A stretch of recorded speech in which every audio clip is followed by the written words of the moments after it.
Gracias, Evelyn. Buenas tardes a todos. Creo que estamos tarde también los que están más al oeste. El tópico, como Evelyn lo presentó, es la lucha contra la desertificación. Y vamos a empezar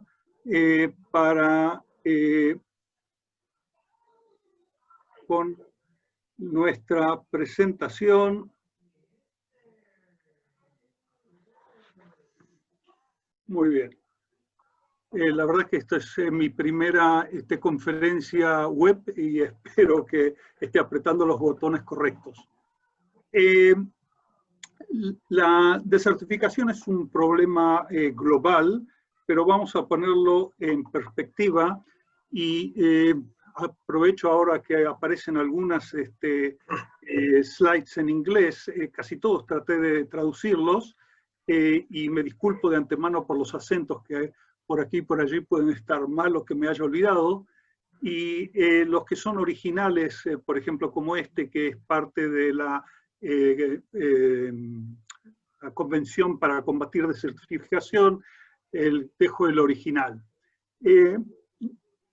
Estamos hablando, les presento lo que se llaman drylands en inglés, que son las tierras secas, y que es más o menos la tercera parte de la masa de la Tierra de nuestro planeta.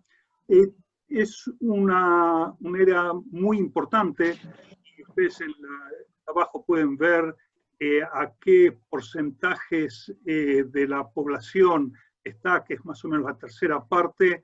El 50% de toda la producción animal se produce en estas zonas. Y estas son las zonas, es la área en la que se puede producir la desertificación. ¿Qué es la desertificación? Voy a ser un poco formal para empezar y les voy a presentar la desertificación oficial de la Convención, y que es la degradación de tierras en zonas secas como resultado de varios factores, incluyendo variaciones climáticas y actividades humanas. En la parte de variaciones climáticas, una gran parte de estas zonas secas, las predicciones indican que va a haber una merma en la precipitación. Y las actividades humanas incluyen una serie muy grande de actividades que pueden llevar a la desertificación. Voy a nombrar algunas que ustedes posiblemente conozcan. Por ejemplo, el sobrepastoreo puede llevar a que una zona con potencial alto se transforme en desierto, mala irrigación, produciendo salinización de los suelos, mal trabajo de tierra de secano puede llevar a erosión eólica y erosión hídrica, disminuyendo la cantidad de nutrientes en la capa superior, y de esta manera una zona que era fértil se convierte en una zona árida.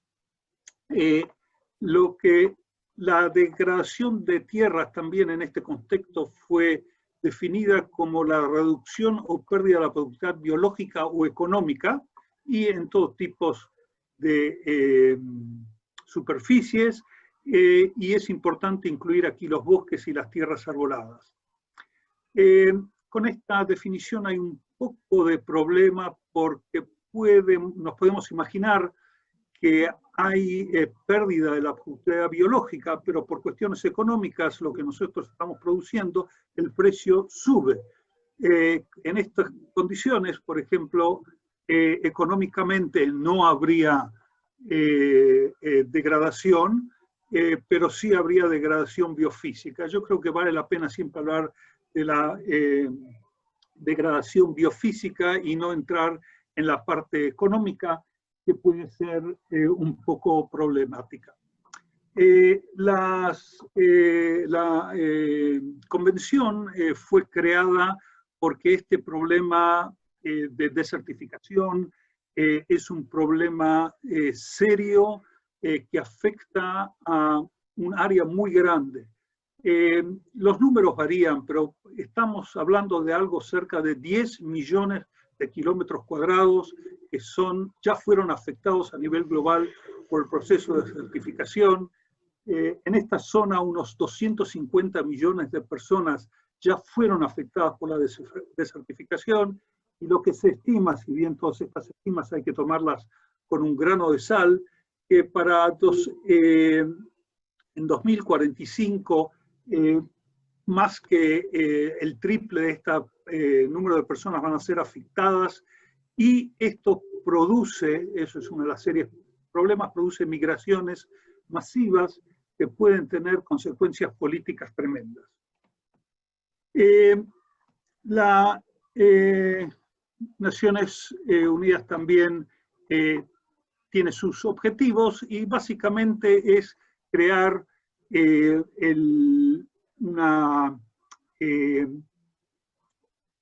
un acuerdo internacional para combatir la desertificación y transferir el conocimiento entre distintos países, y también armonizar con las demás convenciones. Ustedes saben, hay otras dos convenciones, una de cambio climático y la otra de variedad genética, y el cambio climático afecta seriamente o tiene mucha influencia sobre la desertificación, y estas convenciones trabajan o tratamos de trabajar en forma coordinada.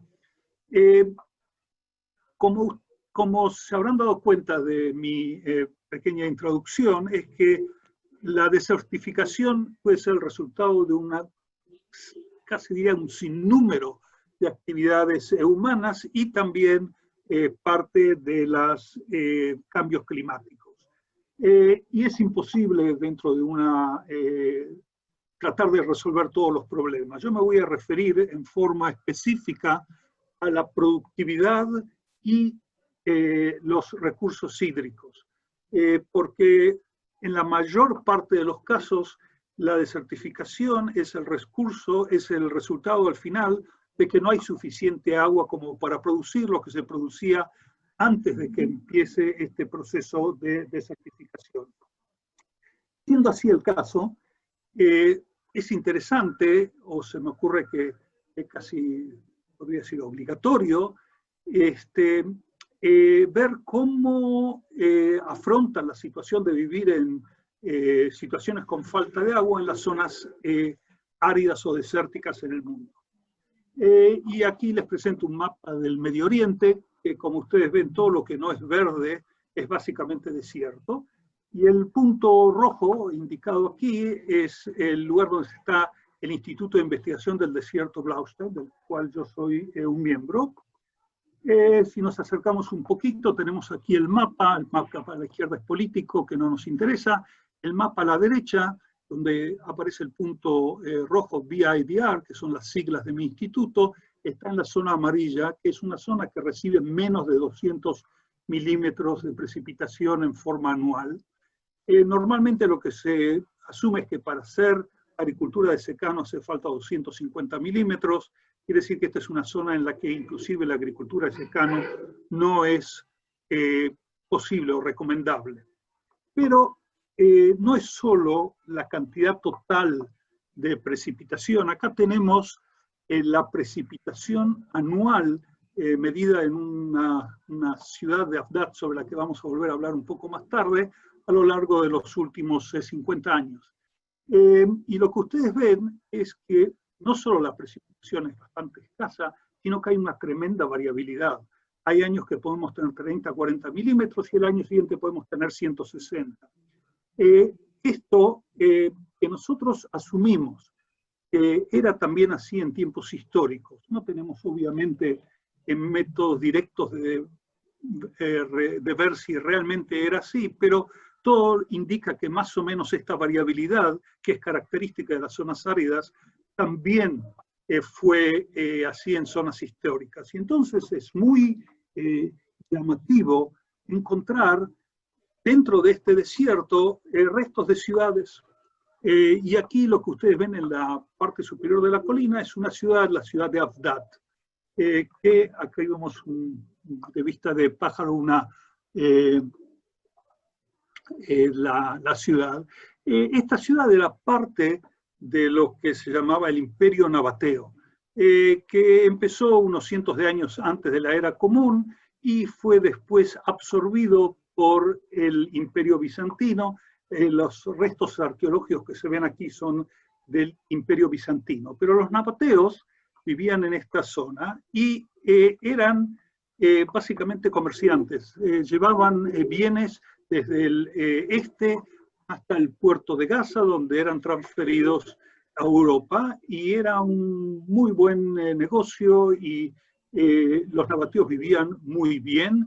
Creo que todos habrán oído hablar de la ciudad de Petra, la capital nabatea, que es la ciudad que está hoy en Jordania, y la ciudad de Avdat, la que vimos antes, era una parte de esta zona, de esta ruta de las caravanas. La pregunta que uno se hace, si uno recuerda la foto satelital que les mandé antes, es que esto es desierto. ¿Y cómo se cruza un desierto de cientos, si no de miles de kilómetros? Y para esto los nabateos encontraron la respuesta. Y la respuesta está, o por lo menos en parte, en la precipitación o en los efectos especiales de la precipitación en esta zona. Lo que vemos aquí en este gráfico es la intensidad de la precipitación o de la escorrentía en el eje y en las ordenadas. Y lo que ustedes ven es que la precipitación no es una precipitación constante que va goteando y tenemos un valor constante, sino tenemos como pequeños picos. Y cada vez que estos picos llegan, que son muy, muy altos, son 70, 80 milímetros por hora, el suelo no puede absorber toda esta precipitación. Y al no poder absorberlo, este agua empieza a fluir sobre la superficie. Eso es el principio de la escorrentía. Y en la línea roja es la que nos muestra precisamente cómo la superficie en la que estamos hablando responde en forma inmediata a la incremento en la precipitación. La línea verde es lo que sucede si nosotros tenemos una pequeña parcela en la que hay anuales. Prácticamente no hay escorrentía. En la próxima aquí les muestro una foto de una parcela en la que la zona que está produciendo la escorrentía no hay ningún tipo de vegetación anual, y lo que ustedes ven que parece como se refleja, eso es agua que está fluyendo sobre la superficie hacia el punto más bajo de la parcela, y aquí tenemos un sistema en el que se mide la escorrentía, es un sistema de balancines con una resolución de 1 litro de agua.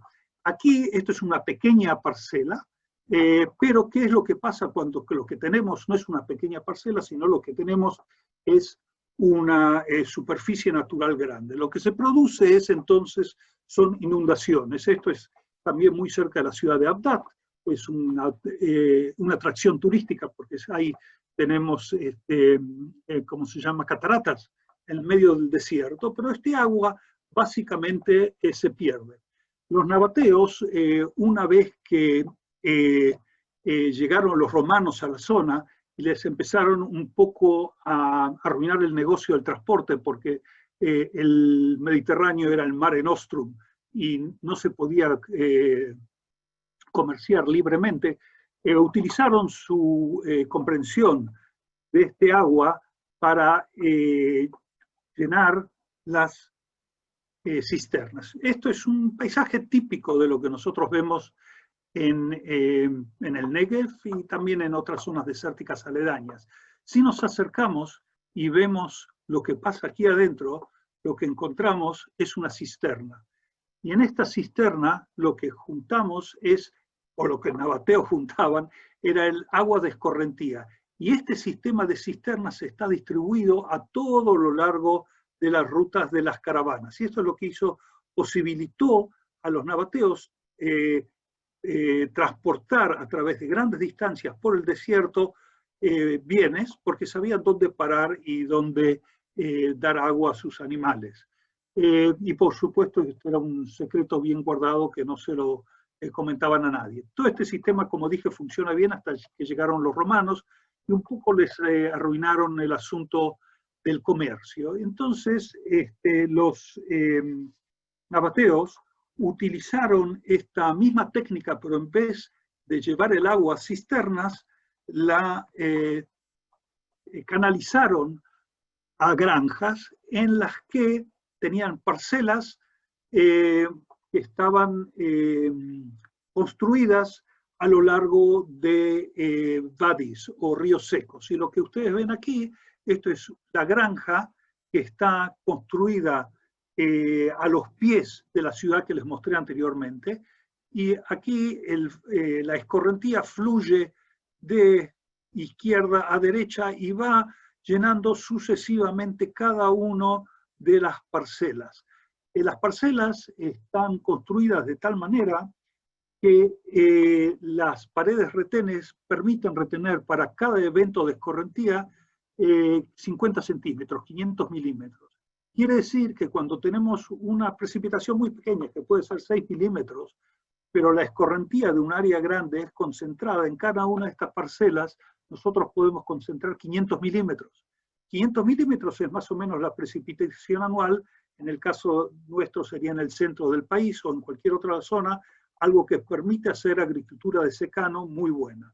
Y eso es lo que hicieron los nabateos. Y a este sistema que fue acá redescubierto en los años 60, demostró claramente que la escorrentía puede ser utilizada en forma eficiente para hacer crecer, para cultivos distintos y también árboles. En este momento nosotros nos preguntamos si se podían establecer granjas en lugares un poco distintos a donde había sido anterior, y aquí estamos en una zona a 60 kilómetros al norte de donde se habían establecido esta granja nabatea, y aquí también logramos establecer una granja, es una vista aérea, y aquí el agua fluye de derecha a izquierda. Nos preguntamos, sabemos ahora cómo obtener agua en el desierto, ¿qué es lo que vale la pena cultivar? Y aquí les voy a presentar otro problema de índice global que no sé si todos están tan lo conocen, que es la falta global de leña. Normalmente gran parte de las poblaciones utilizaban leña para cocinar, para calentarse, y obviamente con el incremento de la población hace falta mayor parte de leña. La gente que vive en grandes ciudades no está siempre o no comprende que una gran parte de la población del mundo no tiene gas o petróleo y que utiliza la leña. En este mapa, que es el mapa más nuevo que encontré de la FAO, tenemos las zonas en las que hace falta leña. Y como ustedes ven, son grandes zonas de África y de América Latina y también de la zona de la India, en que hay falta seria de leña, y esto es algo que va a aumentar en el futuro. Hay que agregar también aquí que la tala indiscriminada de árboles es otro factor de desertificación. Cuando nosotros cortamos árboles en zonas que las tierras no son muy estables, cuando la superficie del suelo no está protegida por el árbol, las gotas impactan directamente sobre la superficie y crean una pequeña costra que puede tener 1 milímetro de grosor, pero que no es permeable al agua. Y entonces el efecto que teníamos antes, cuando hay intensidad alta de lluvia, que el agua no es absorbida, aquí ese efecto es más fuerte todavía. Y el momento que el agua no es absorbida por el suelo, el árbol no vuelve a crecer, y una zona donde había antes árboles se va lentamente formando un desierto. Para darles algunos números, y los números que a ustedes les puede interesar es Brasil y Latinoamérica, más o menos el 23% de Latinoamérica, sin incluir a Brasil, depende de leña para cocinar y para calentarse. En Brasil es el 13%, lo que hace algo así como el 30% de la población de Latinoamérica, para los cuales la leña es muy importante. Obviamente no es como en África, al sur del Sahara, donde es el 3/4 de la población, pero sigue siendo un porcentaje que es importante. Aquí lo que quiero ahora es, cuando entrando ya en el tema más técnico, es describir qué es lo que pasa con el agua una vez que llega al suelo. Y nosotros vimos que sabemos cómo traer agua a una zona también en el medio del desierto, pero esto ahora en realidad es algo más general y me voy a referir a lo que pasa con el agua en el suelo si hay precipitación y reacción en cualquier zona. Una vez que el agua entra en el suelo es humedecido y parte del agua que está en el suelo es transpirada por las plantas. La parte del agua del suelo que que las plantas absorben y transpiran, esto es lo que nos permite producir después ¿cómo se llama? Los frutos que recolectamos, independientemente de cuál sea el cultivo. Pero no todo el agua que nosotros aplicamos es utilizado por las plantas. Parte se pierde por drenaje. El drenaje es el flujo del agua por debajo de la profundidad radicular. En realidad, desde el punto de vista agrícola o agronómico, es una pérdida. Desde el punto de vista hidrológico, ellos ven que este drenaje es lo que puede recargar la napa freática. Hay acá un poco de diferencia como nosotros vemos la realidad. Pero desde el punto de vista de la planta, todo lo que está por debajo de la profundidad radicular no puede ser utilizado. Pero hay otro componente, el que nosotros normalmente no tomamos tan en cuenta, que aparece acá con la letra E. Es en realidad la evaporación directa del agua de la superficie del suelo. Una vez que el suelo está húmedo, no solo las plantas absorben el agua, sino que también el agua se evapora directamente del suelo.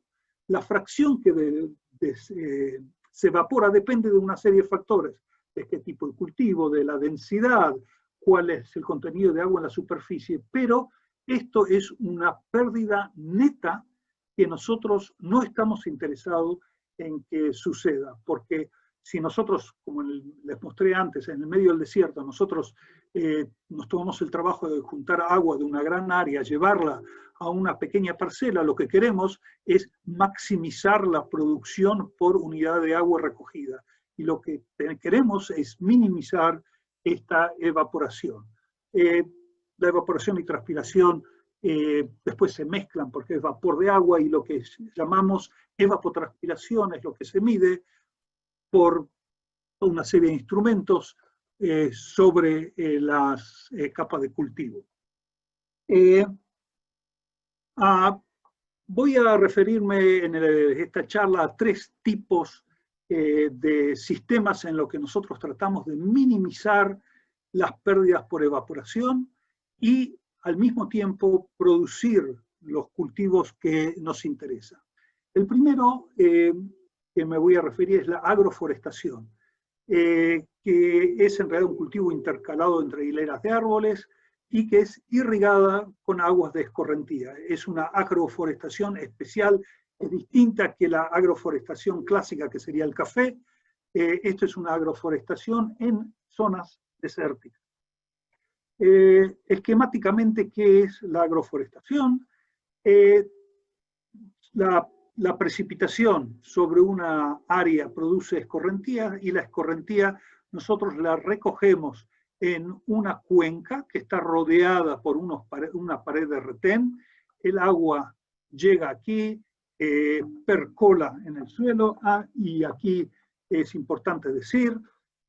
Obviamente, no solo que el agua tiene que percolar, tiene que ser absorbida por el suelo, tenemos que tener un tipo de suelo que permita retener el agua.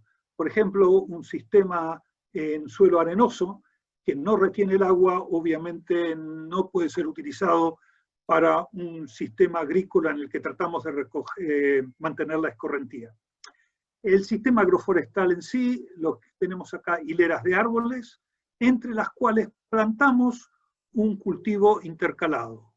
El exceso de agua se escapa por el vertedero y lo que sucede es que parte del agua también puede drenar, pero nosotros podemos diseñar el sistema de tal manera que el drenaje sea una parte muy pequeña del agua recolectada y los flujos importantes nuestros acá es la evaporación del suelo y la transpiración del cultivo intercalado y la transpiración de los árboles. Acá lo que vemos es una parcela típica, ya más de cerca. El árbol, que en realidad no es un árbol, es un arbusto, pero vamos a llamarlo árbol, que nosotros plantamos, encontramos un árbol que se llama Acacia salignis, una leguminosa, y como tal es un árbol que puede ser utilizado también como fuente de nitrógeno, ya que fija nitrógeno por intermedio del sistema radicular. Esta parcela fue inundada y típicamente entre 24 y 48 horas el agua ya es totalmente absorbida por el suelo y la pérdida por evaporación directa del agua es minimizada. Aquí tenemos un ex estudiante nuestro que estaba midiendo la profundidad del agua y una de las cosas interesantes que medimos, que teníamos un poco de miedo cuando empezamos con este sistema, es si iba a haber problemas de anoxia, falta de oxígeno por la inundación. Estos árboles tienen un sistema radicular muy profundo que puede llegar hasta 6 metros y no observamos problemas de anoxia en estos casos. Pero otra vez, la parcela permanece inundada por no más de 48 horas. Una vez que estos árboles crecieron, nosotros lo podamos, hacemos una poda muy seria y con lo que nos quedamos es con ramas, que estos son utilizadas como leña, y hojas que pueden ser utilizadas como forraje o como para producir compost, como veremos más adelante. Y esto es, una vez que sacamos todos los restos del árbol, comparamos lo que pasa una vez que podamos con los árboles cuando no fueron podados, y nosotros intercalamos un cultivo. Aquí lo que ustedes ven es un cultivo de trigo que fue plantado cuando, como vieron antes, prácticamente no había hojas, y el cultivo de trigo creció mientras prácticamente no había competición por parte del árbol por la radiación solar ni por el agua en el suelo. Y aquí tenemos resultados. La manera de ver si vale la pena tener un cultivo intercalado es como lo presento aquí, en lo que se hace un gráfico en lo que presentamos la biomasa producida por el intercrop en función de la biomasa producida por el árbol, y con una línea, acá la línea de puntos, unimos la producción del intercrop, el cultivo intercalado, sin la presencia de árboles, en este caso fue sorgo, y la producción máxima de los árboles sin cultivo intercalado. Si el cultivo intercalado es negativo, quiere decir que afecta, por ejemplo, la producción del árbol, los puntos estarían aquí abajo. Lo que nosotros observamos es que cuando tenemos cultivo intercalado, nosotros producimos más que lo que tendríamos si plantamos el cultivo intercalado y el cultivo de árbol solo. Quiere decir que no hay competencia entre ambos. Entre paréntesis aquí, lo que ustedes ven, pruned, high density, low density, verificamos dos tipos de densidad de plantación de la acacia saligna, pero en este caso ambos fueron intercalados. Nosotros asumimos, o vamos a decir, no asumimos, estoy convencido, que el incremento de la producción se debe en que nosotros redujimos en forma dramática la pérdida directa de evaporación de la superficie del suelo. ¿Por qué? Porque plantamos un cultivo intercalado. El cultivo intercalado utilizó el agua en esa capa superficial que normalmente el árbol no alcanzaría a utilizar, porque durante esa época todavía tiene pocas hojas y el agua se evaporaría. Es más, también vimos con otras mediciones que no muestro aquí, que más agua fue utilizada de las capas más profundas del suelo, y como también podamos el árbol, el cultivo intercalado creció cuando todavía no había competencia por radiación solar, toda la radiación solar le llegaba. Cuando el árbol empezó a crecer y a desarrollarse, el cultivo intercalado ya empezó a llegar a la floración, necesitaba mucho menos radiación solar, pero en ese momento los árboles empezaron a crecer en forma seria, pero ya no afectó la producción del cultivo intercalado. Podemos ponerlo en forma esquemática, a los que les gusta más un poco los modelos. Acá lo que tenemos es la producción relativa de la biomasa aérea. Aquí podamos los árboles y aquí tuvimos otra inundación, después de la cual plantamos el cultivo intercalado, que fue creciendo. Mientras el cultivo llegó a su máximo, los árboles todavía no empezaron a crecer en forma dramática, y cuando estos empezaron, el cultivo intercalado ya empezó a disminuir su producción de biomasa, y en realidad más o menos es en este momento cuando es cultivado. Y miremos qué es lo que pasa debajo en el suelo, y aquí tenemos en forma otra vez esquemática, el árbol solo toma agua hasta cierta profundidad.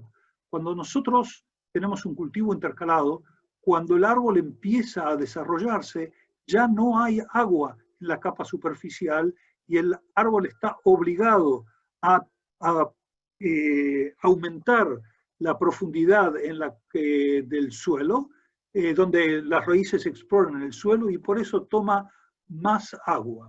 Esto explica en cierta manera cómo el sistema funciona in toto.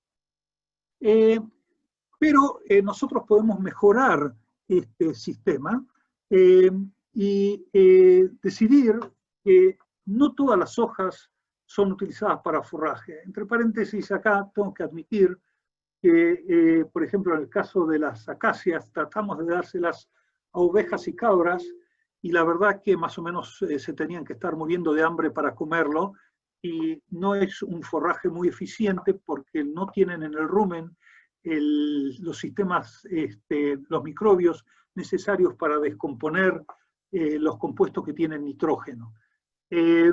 Lo comerían cuando no hay otra cosa, pero no es lo mejor. Y como les mencioné anteriormente, una vez que podamos el árbol se puede utilizar para leña. Pero lo que podemos hacer es utilizar las hojas para hacer compost.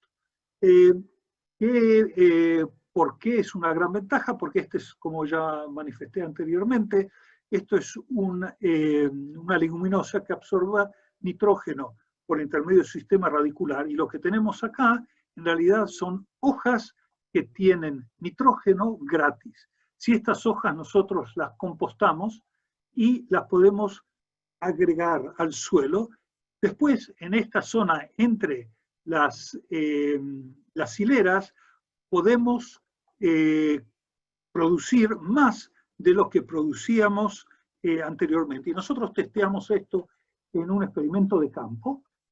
Aquí lo que nosotros vemos es la acacia podada. Tenemos acá maíz, se ven, todavía está muy pequeñito. Estos tubos blancos que ustedes ven son coberturas de tubos transparentes, por los que nosotros ponemos video que nos permiten ver dónde están las raíces y de qué cultivos son. Aquí lo que vemos es qué es lo que pasa cuando nosotros no podamos los árboles. Y ustedes ven que aquí a la derecha, esto es la foto de la derecha, prácticamente no se alcanza a ver el maíz. El maíz no se desarrolló, y la razón que no se desarrolló es muy simple. No hay radiación solar, porque el árbol que no fue podado absorbe toda la radiación solar. En la parte de la izquierda hubo un poco más de radiación solar, pero aparentemente el agregar el compost le permitió crecer un poquitito, pero también esto desde el punto de vista agrícola no es producción. Si ahora nos fijamos lo que sucede entre las hileras que fueron podadas, lo que vemos acá en la foto de la derecha es el maíz que no recibió compost, y ustedes ven aquí un niñito, un bebito sentado, es el bebito de la que era mi estudiante en su momento, y ven el mismo bebito a la izquierda en la parcela al que le fue agregado compost. La diferencia es bastante seria, y esto también se manifiesta en los resultados. Estos resultados, hicimos el mismo diagrama que la vez anterior, pero aquí lo que tenemos es en este punto amarillo es el maíz sin compost y el rojo es con compost. Esto es la parcela sin árboles, y aquí lo que tenemos, estos son los árboles que recibieron compost y no compost. Y estos puntos, el punto amarillo y el punto rojo, es la producción que tuvimos de madera, biomasa y del maíz. Y lo que se ve aquí, eso es inclusive más llamativo que los gráficos que vimos anteriormente, lo que nosotros tenemos aquí, que no hubo interacción entre la biomasa del maíz y el árbol. Es prácticamente la suma de la producción. Y eso indica que la compostación fue muy eficiente y nos permitió aumentar en forma muy grande la producción de todo ese sistema. Y si vemos en la parte de abajo, el gráfico de abajo, hicimos lo mismo, pero no con biomasa, sino con incremento radicular. No lo podemos hacer con biomasa porque medir la biomasa de las raíces es destructivo. Entonces lo que nosotros hacemos, medimos la longitud de las raíces y con el sistema que les mostré antes, y qué es lo que pasa después de un tiempo, cuál es la longitud de las raíces.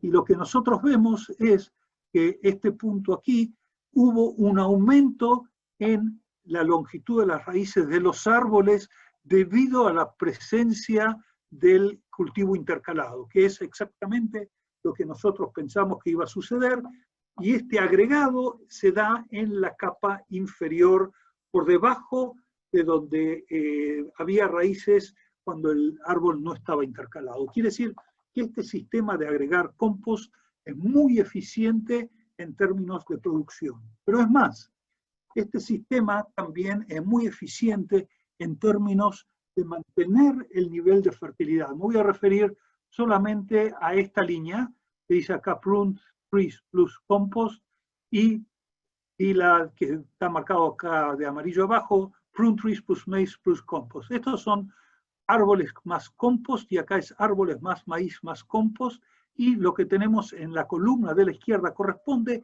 es lo que había en el suelo, el contenido de nitrógeno antes del cultivo. Y lo que nosotros vemos es que el agregar el compost nos permitió mantener casi el mismo nivel de fertilidad.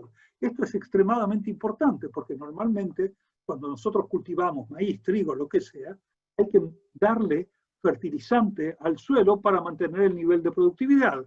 Si no, cada vez la productividad va disminuyendo y vamos utilizando vamos disminuyendo la cantidad de de nitrógeno o demás nutrientes que hay en el suelo. Al agregar este compost, nosotros podemos mantener el nivel de fertilidad, aquí lo estamos hablando de nitrógeno, en forma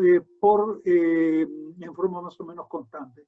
Esto es extremadamente importante porque esto lo que nos permite es decir que esto es un sistema sustentable a largo plazo. Vamos a resumir entonces las ventajas de utilizar este sistema que puede ser utilizado y nosotros lo proponemos como sistema para combatir la desertificación en zonas que fueron desertificadas. Primero es el costo reducido porque ustedes ven que no hay sistemas de bombeo, no hay sistemas de alta presión, puede hacer todo a mano. Es un sistema distribuido que se puede hacer a distintas escalas, pequeño o grande, es simple de implementar, los costos de manutención son mínimos porque lo único que hay que ocuparse realmente es que no haya agujeros en las paredes de retén. Obviamente si se hace un agujero en la pared de retén se pierde todo el agua. Y hay roedores que les gusta justamente hacer sus túneles en estas paredes de retén y hay que, antes de la época de lluvia, hay que fijarse y ver que cerrar estos hoyos. Es flexible, podemos cultivar lo que quiera, no hay riesgos de polución, producimos simultáneamente leña, granos y forraje, todo lo que nos hace falta para supervivencia en zonas áridas.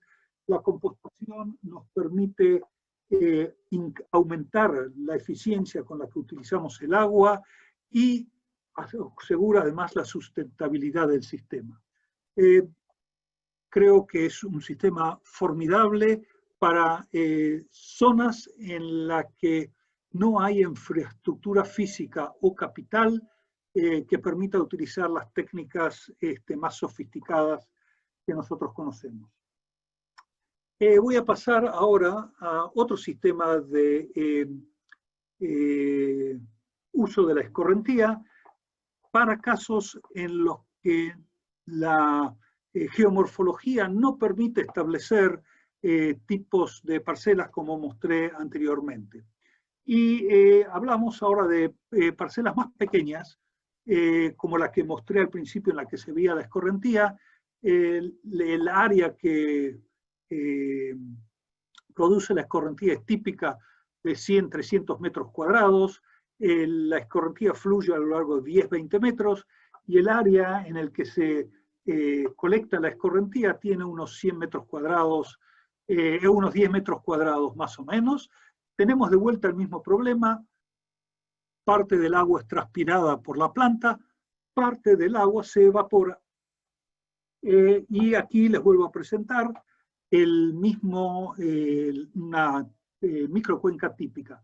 Lo único que es especial en esta microcuenca es que la fosa donde recibimos el agua es relativamente profunda. Acá tiene más o menos 50 centímetros y la tuvimos que hacer de este tamaño para poder instalar el sistema de medición de flujo. Pero en realidad esto es muy trabajoso y la idea original era de establecer estas microcuencas en las que el foso que recibe el agua eran muy poco profundos, 10 centímetros de profundidad. Y lo que les estoy mostrando acá es en realidad una visión artística, porque lo que sucedió cuando implementamos esto a gran escala, casi todos los árboles se nos murieron. Y no puedo mostrarle esto en forma eficiente. Y la pregunta está, ¿por qué un sistema tan bonito que debería funcionar no funcionó? Y la respuesta está, como siempre, en la evaporación del agua. Si nosotros agregamos una cierta cantidad de agua a una pequeña fosa, en este caso tiene 30 centímetros de profundidad, que es todavía más de lo que era recomendado para estas microcuencas, ustedes observan que el agua también se movió horizontalmente y estamos perdiendo agua ahora de una superficie que es inclusive mayor de la superficie en la que colectamos el agua.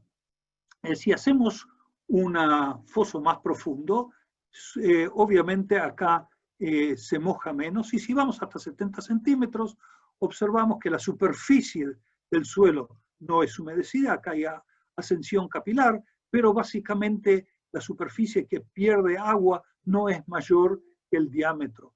Nosotros podemos evitar el movimiento horizontal poniendo algún tipo de, en este caso, un aro metálico, y efectivamente la parte de agua que se pierde a 30 centímetros es más o menos una tercera parte del agua que nosotros coleccionamos.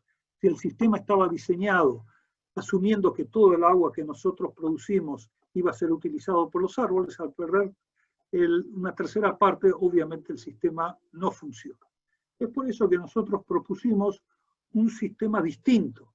En vez de juntar el agua y coleccionarlo en una pequeña parcela con una profundidad muy pequeña, nosotros proponemos, y lo hacemos efectivamente,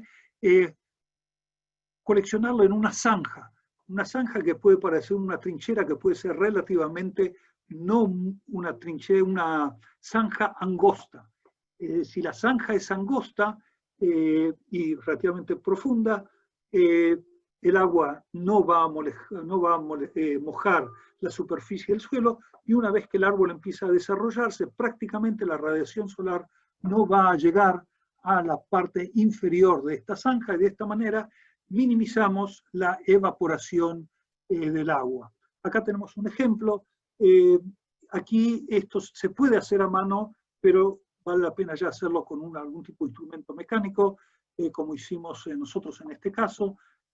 Aquí lo que vemos, esto es inmediatamente después de un evento de inundación. Acá tenemos otra vez nuestros balancines para medir cuánto agua recibimos, y acá están los pequeños árboles de olivos recién plantados que después crecen dentro de esta zanja. Aquí se me ve a mí dentro de la zanja para pueden, bueno, aquí yo estoy sentado y ustedes no me ven mi altura, pero quiere decir que los árboles acá tienen más o menos 2 metros de altura y se desarrollan bastante bien.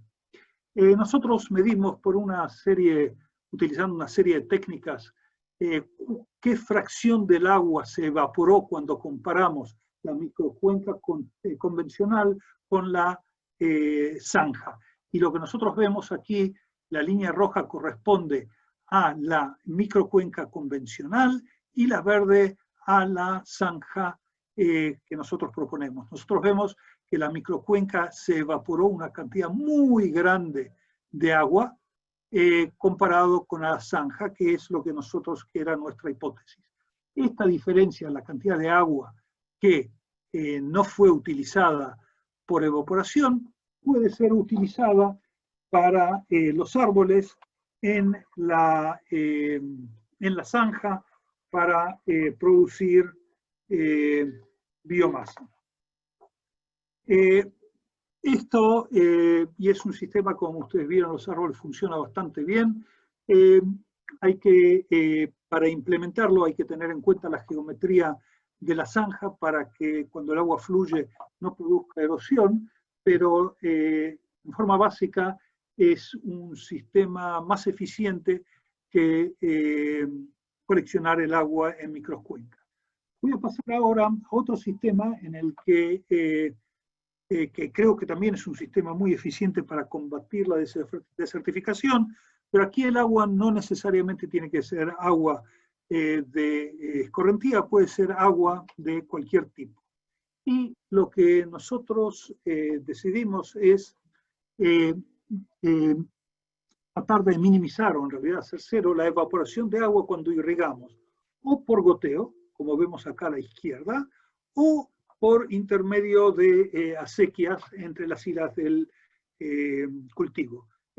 Hicimos este experimento de campo con maíz, y para disminuir la evaporación cubrimos la zona entre las hileras del maíz con polietileno, un polietileno negro. Quiere decir que es impermeable a los vapores de agua, tanto en la zona de irrigación por goteo como en esta zona que es irrigación por canales. Y lo comparamos con lo que sucede cuando irrigamos de la misma manera, pero sin el polietileno. Y así, entre paréntesis, si se ve de arriba, lo que se ve es, acá tenemos la línea del cultivo, esto es al principio del cultivo de maíz, y el polietileno que cubre la zona entre las hileras. Algunos resultados. Vamos a mirar solamente los resultados al final. Y lo que ustedes ven aquí, estos son los resultados antes del cultivo, lo que son los colores azul y rojo sin líneas, lleno es los que estaban cubiertos con polietileno. Y los otros correspondientes son los que no fueron cubiertos con polietileno, y nosotros vemos que la biomasa de los dos tratamientos, ya sea de irrigación por goteo o irrigación por canales, fueron mucho más altas que la que tuvimos en el caso de la sin el polietileno. Y lo que es interesante es que no hubo diferencia estadística en la producción entre el goteo y la irrigación por el canal.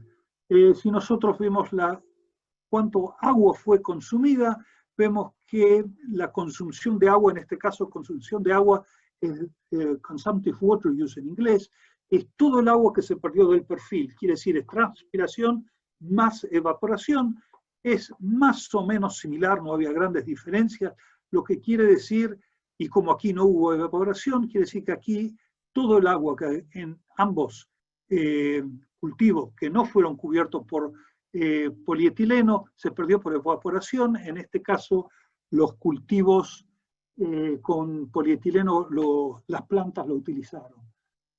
Esto es interesante, que el porcentaje del agua evaporada, si bien fue un poco más alta, como sabemos que ocurre en el caso de irrigación por canales, fue no tanto más alta como la irrigación por goteo, que en este caso llegó al 35% de la evaporación. Quiero aclarar que esto es un dato muy, muy importante. En la irrigación por goteo se pierde una gran parte del agua que se aplica por evaporación directa, que se puede disminuir al cubrir con polietileno. Lo que nosotros estamos mostrando acá es que sin irrigación por goteo, por un sistema de irrigación que no es considerado el mejor, que quiere decir que es con el agua fluyendo a través de canales. Si nosotros estos canales los cubrimos con polietileno, podemos llegar a obtener producción que es similar a la irrigación por goteo y la misma eficiencia, o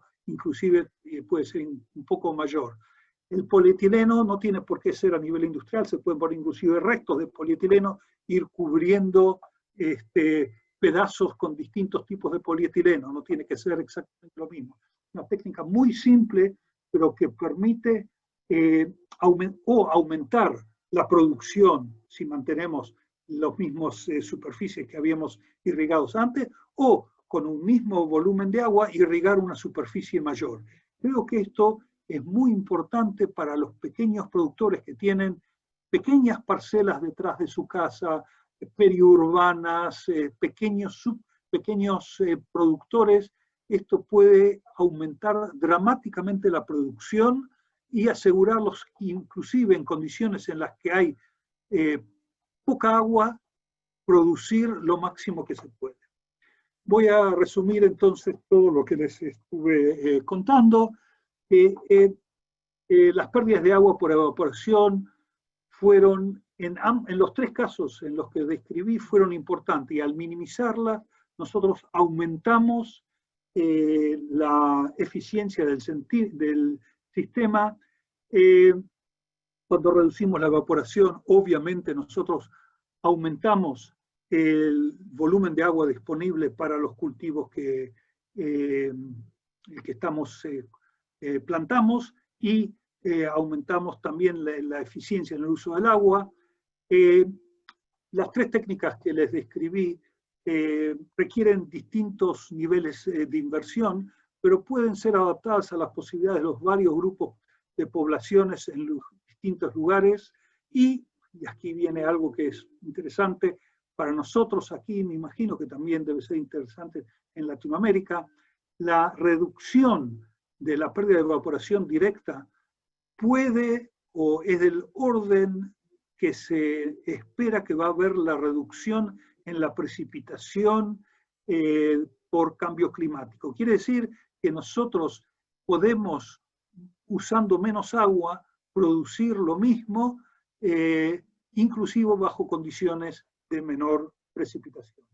Y vuelvo a repetir, el uso de la escorrentía como técnica de irrigación para irrigar en zonas extremadamente áridas es eficiente y puede ser utilizado para combatir la desertificación a nivel global. Les agrego aquí, ustedes lo van a poder ver al final, una lista de bibliografía en la que están todos los artículos que fueron publicados y tienen que ver directamente con los tópicos que les mostré recientemente. Y quiero también aquí reconocer a todos mis estudiantes y colegas con los que trabajé durante las últimas decenas de años y que son los que aparecen en esta lista bibliográfica. Y les agradezco su atención.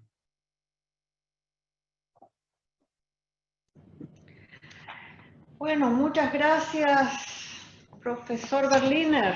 Qué interesante.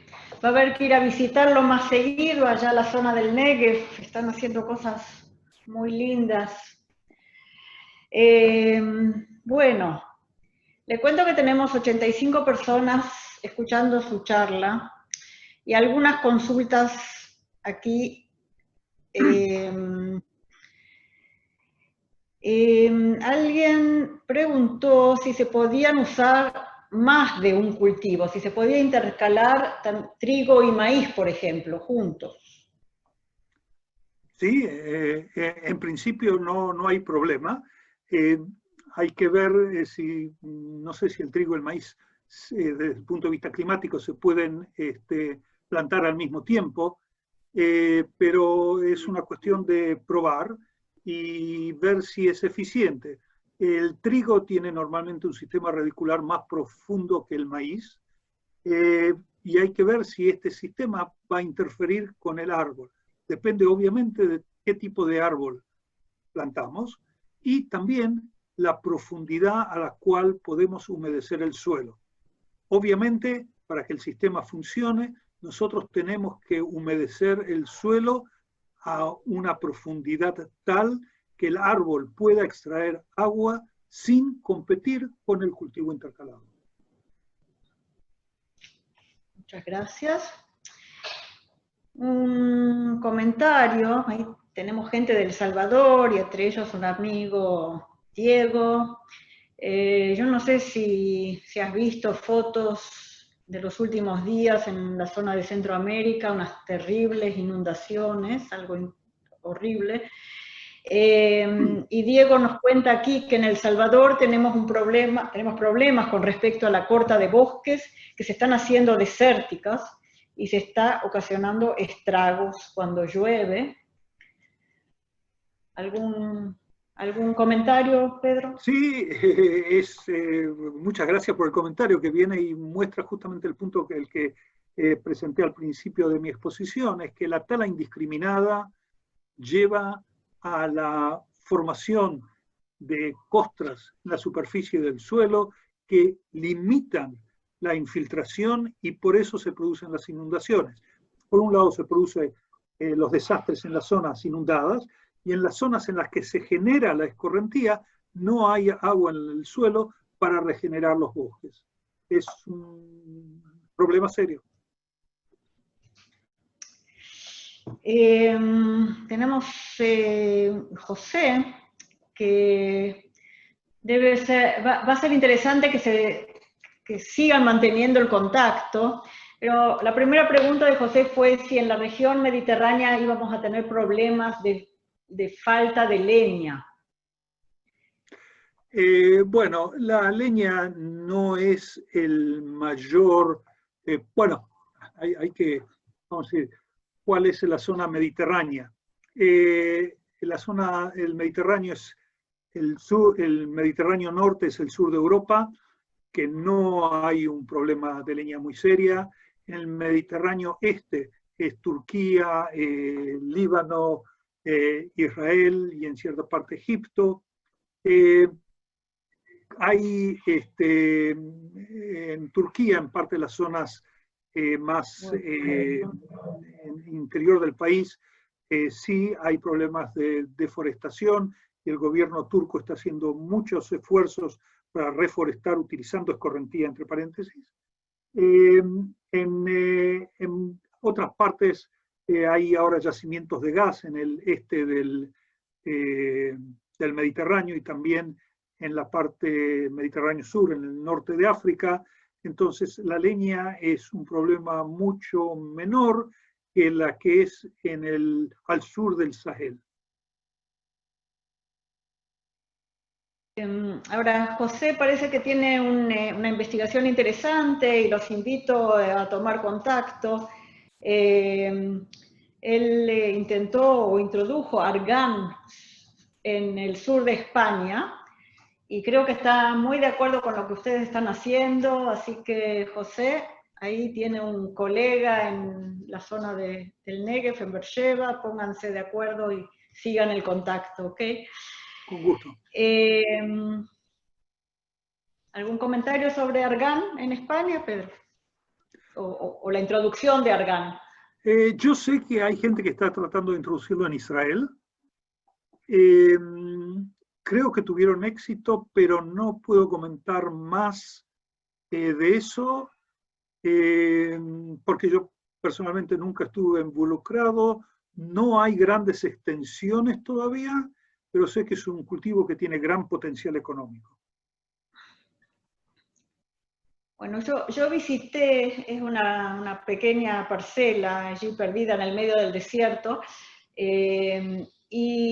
pero es como un emprendimiento porque ellos producen, digamos, productos del argán después así en pequeñito, así que es medio como una actividad agroturística. Interesante, cuando vengan a visitarnos los que no vinieron, iremos a visitar. Había otra pregunta, no, me parece que, a ver, bueno, muchos agradecimientos. Consulta, a ver, Manuel, del género Atriplex, tenemos experiencia por aquí en Chile, usamos Atriplex numularia en la zona norte. ¿Sí? Como forraje. Sí, sí. ¿Tenemos alguna? No, nosotros no hicimos cultivos intercalados con Atriplex. Obviamente sí, hicimos algunos intentos para utilizar la escorrentía para triplex, que funciona bien, pero otra vez mi interés era más en los árboles porque tienen el beneficio como arbustos de leguminosas que tienen muchos beneficios como la leña, que es muy importante, y también la profundidad radicular, que creo que es mayor con los árboles como acacias que con el Atriplex, pero puede ser un sistema interesante y también adaptado. Creo que lo que es importante, no sé si quedó claro durante la exposición, lo que nosotros tenemos acá es un sistema que puede ser adaptado, el árbol puede ser cambiado, el cultivo intercalado puede ser cambiado. La idea aquí es intercalar cultivos, minimizar las pérdidas de agua, que es lo que mayor valor tiene en una zona desértica, y producir el máximo. Y podemos producir lo que queramos.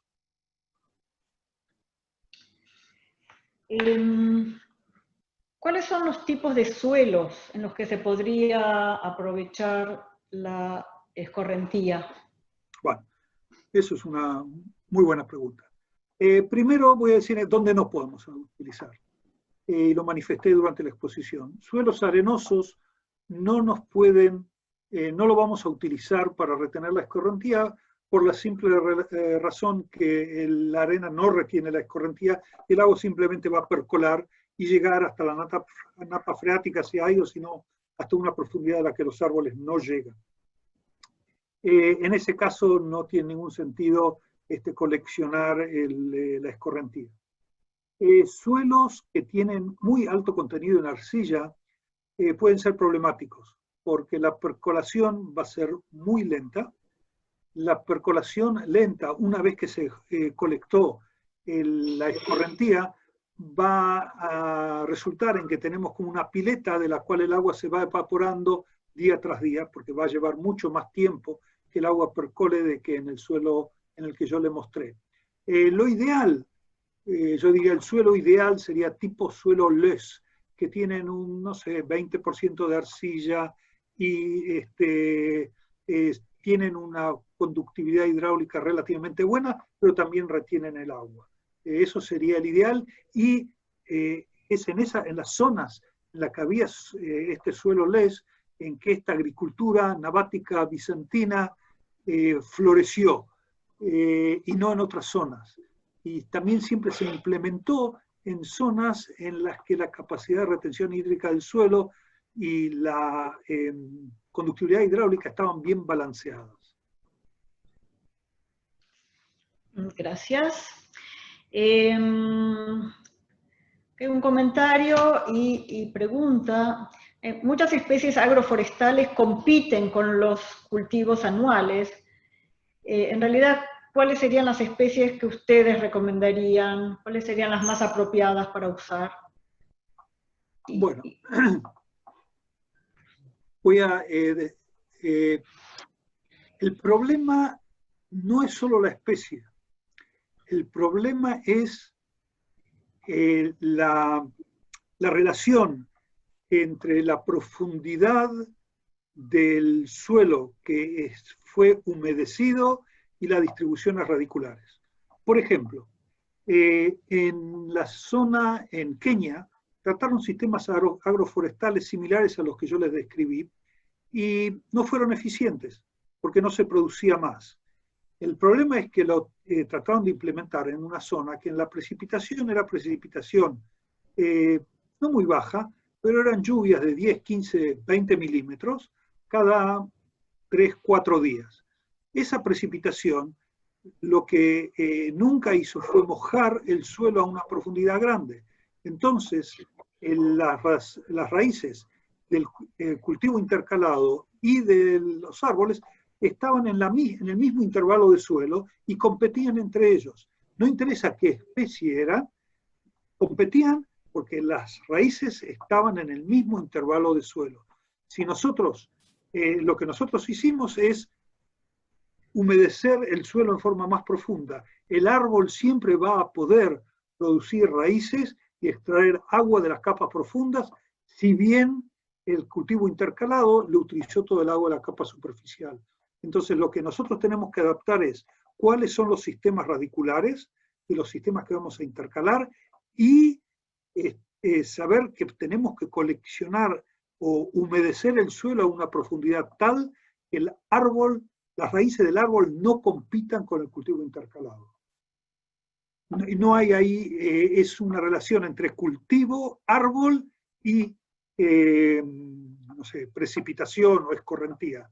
No hay una fórmula que nos permita saber a priori cuál va a funcionar y cuál no.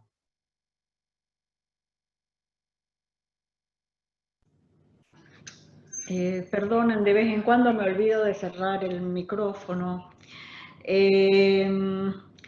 Pedro, aquí hay muchas preguntas. Yo creo que vamos a pasarte el chat después y te vamos a hacer trabajar un par de días más con las preguntas. Con mucho gusto.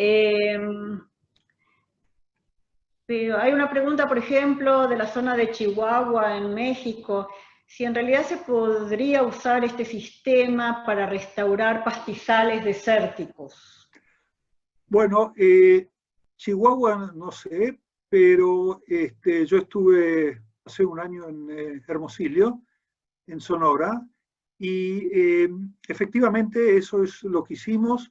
En realidad, lo que hay también evidencia histórica de los pápagos que vivían en esa zona que utilizaban la escorrentía para la producción, y nosotros hicimos algunas experiencias de campo que demostraron que efectivamente se puede. O sea, puedo decir en Sonora, no estuve en Chihuahua, no puedo decir nada específicamente, pero si las condiciones, si los suelos son similares, definitivamente estoy convencido que el sistema va a poder trabajar.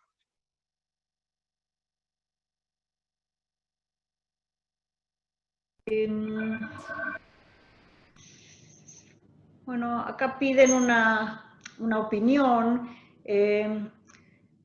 ¿Qué opinan ustedes de los reservorios para captar lluvia, para combatir la desertificación? O sea, todo el tema de cosecha de agua. Esto es un tema interesante. Eso es coleccionar el agua en vez de absorberla directamente en el suelo, que es la técnica que vamos a llamar la nabatea bizantina, para darle un nombre, o la alternativa es coleccionar el agua en reservorios. Es una cuestión de inversión. Si nosotros hacemos un reservorio que en la parte inferior no está impermeabilizada, vamos a perder gran parte del agua por drenaje.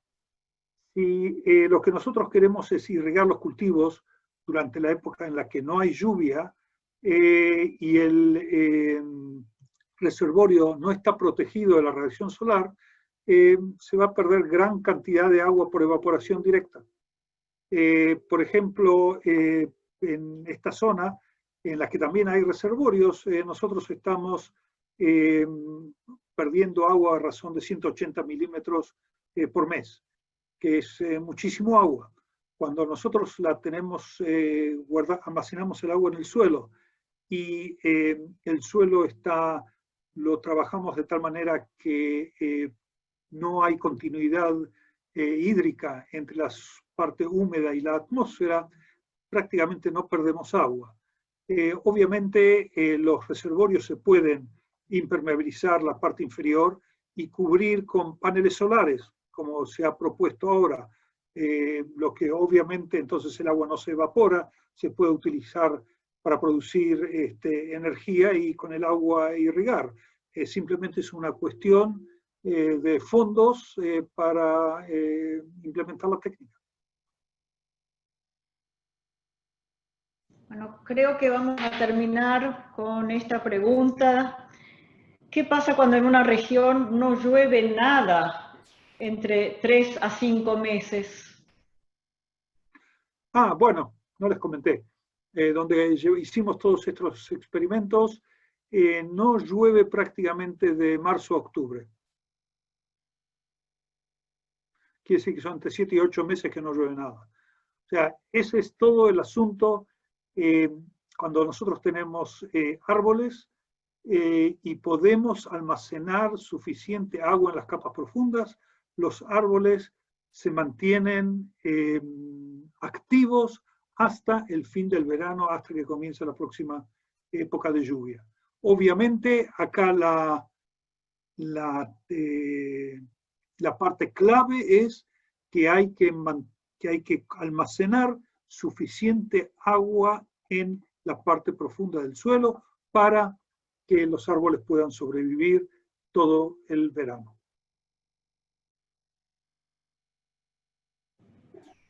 Bueno, yo creo que el resto hay varios comentarios y preguntas, pero creo que con esto vamos a dar por finalizada la conferencia. Pedro, desde ya, mil gracias por estar con nosotros. Yo te pediría si puedes poner en el chat para todos un contacto para quienes están interesados por ahí en compartir conocimientos o visitarlos o hacer alguna investigación juntos, quizás.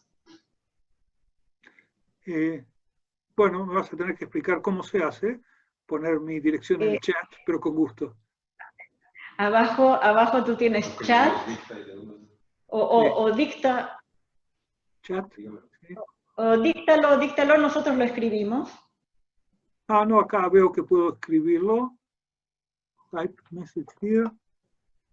Y de paso es una clase de Zoom. Yo Tienes que, pongo mi correo electrónico. tiene que ser ahí para to everyone, ¿ok?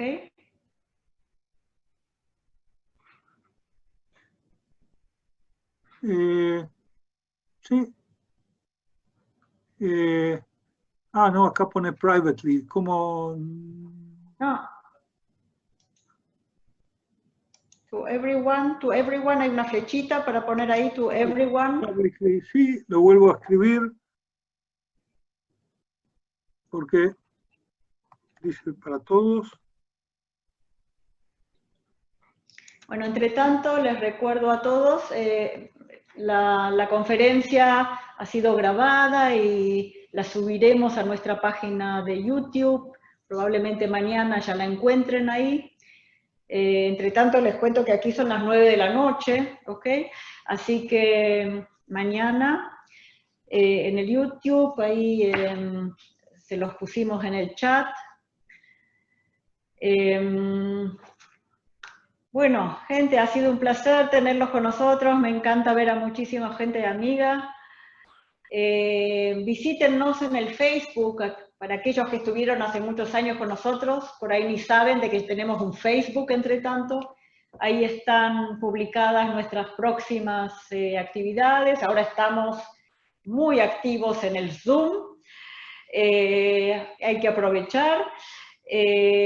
Así que muchas gracias por estar con nosotros y será hasta la próxima. Y bueno, mil gracias Pedro otra vez por esta cooperación, por estar con nosotros. Cuídense mucho y hasta la próxima y shalom desde Israel para todos.